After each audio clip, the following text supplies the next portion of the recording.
नमस्कार, बहुत बहुत स्वागत है आपका एवन टीवी एमपीसीजी में। आइए बढ़ते हैं आज के खास खबरों की ओर। आदित्य उपाध्याय पर्यावरण दिवस मनाया गया। उज्जैन में पर्यावरण दिवस के अवसर पर अपने संबोधन में वरिष्ठ पत्रकार का यादव जी ने चिंता व्यक्त की और कहा कि यदि प्रकृति के साथ इसी तरह खिलवाड़ होता रहा तो विनाश को कोई नहीं रोक सकता है। समय रहते जागना होगा, प्रकृति के साथ जुड़ना होगा, तभी पर्यावरण के प्रति हमारी सकारात्मक सोच का प्रभाव दिखाई देगा। उन्होंने क्या कुछ कहा, आइए सुनते हैं।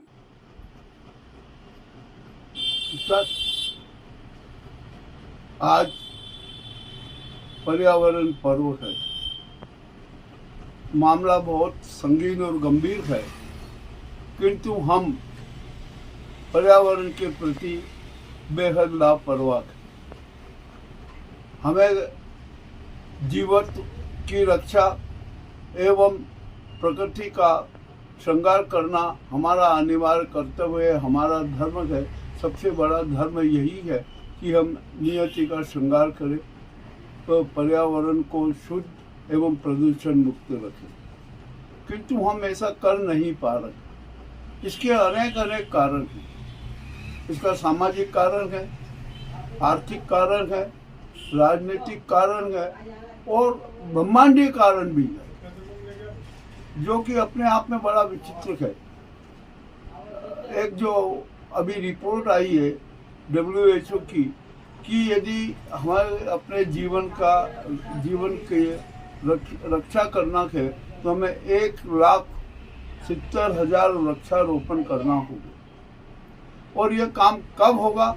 कोई भी वृक्ष बीज के रोपण के साथ ही बड़ा नहीं हो जाता है। इसके लिए हमें सालों साल इंतजार करना पड़ता है।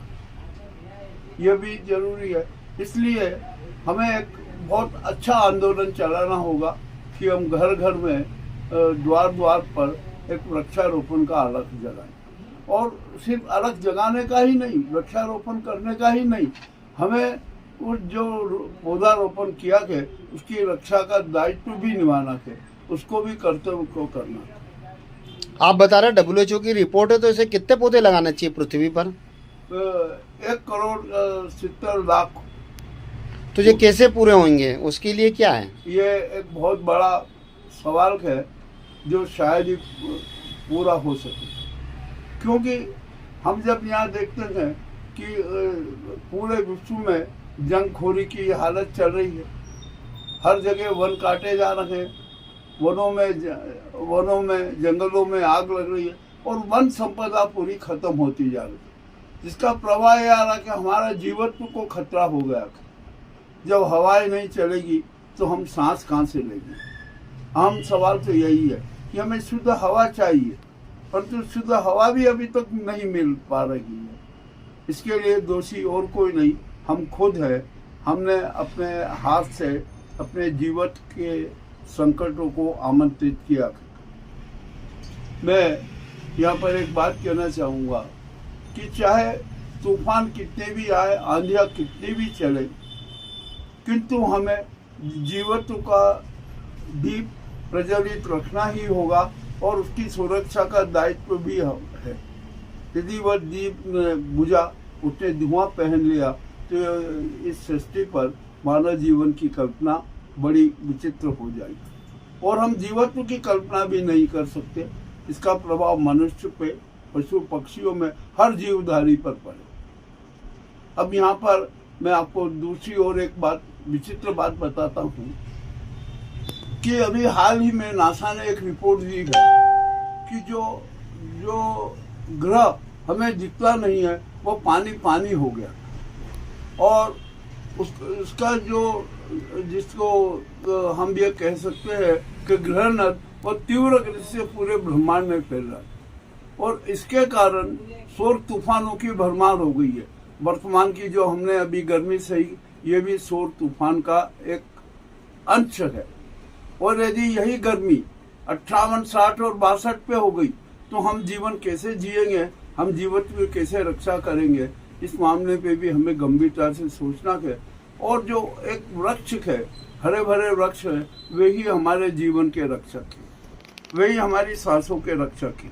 यदि वही नहीं रहे तो हम अपने जीवन की कल्पना कभी कर नहीं सकते। इसलिए बहुत जरूरी है कि हम पर्यावरण के प्रति अधिक संवेदनशील हो जाए, चिंतनशील हो जाएं और पर्यावरण के रक्षा के सच्चे सैनिक बनकर काम करें।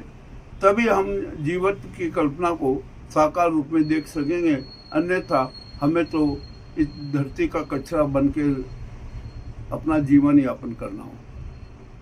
मैं जहाँ तक मेरी अपनी सोच है, जहाँ तक मेरा अपना थिंक है कि हम पर्यावरण के प्रति संवेदनशील नहीं है, क्योंकि हम अपने हाथों से ही जल, वायु एवं ध्वनि प्रदूषण चरम पर करते हैं। और इससे सबसे बड़ी बात है कि हमारी भावनाएं, हमारी संवेदनाएं भी प्रदूषित होती हैं। ऐसे हालातों में हम कैसे जीवन की रक्षा कर सकेंगे, ये हम सबको गंभीरता से सोचना है।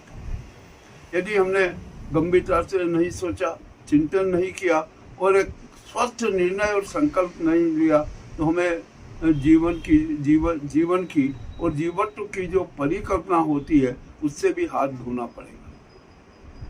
यह कोई बात मैं नहीं कहता, गीता में भी भगवान श्री कृष्ण ने भी यही संदेश दिया कि जहाँ पर नियति का श्रृंगार होता है, प्रकृति का श्रृंगार होता है, मैं वहाँ पर मौजूद रहता हूँ। और जहाँ पर कृष्ण मौजूद रहते हैं वहाँ पर विश्व के सभी देवी देवताओं की विद्यमानता रहती है।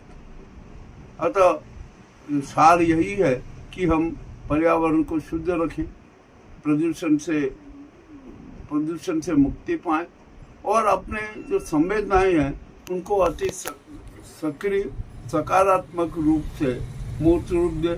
यदि हमने ऐसा नहीं किया तो हम एक दैत्य के रूप में जाने जाएंगे। हम पर्यावरण दैत्य के रूप में हमारी पहचान होगी।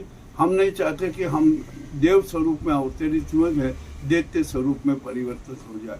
आपका प्रश्न बहुत अच्छा था, जो मैंने अपना सोचा, जो मुझे जितना ज्ञान है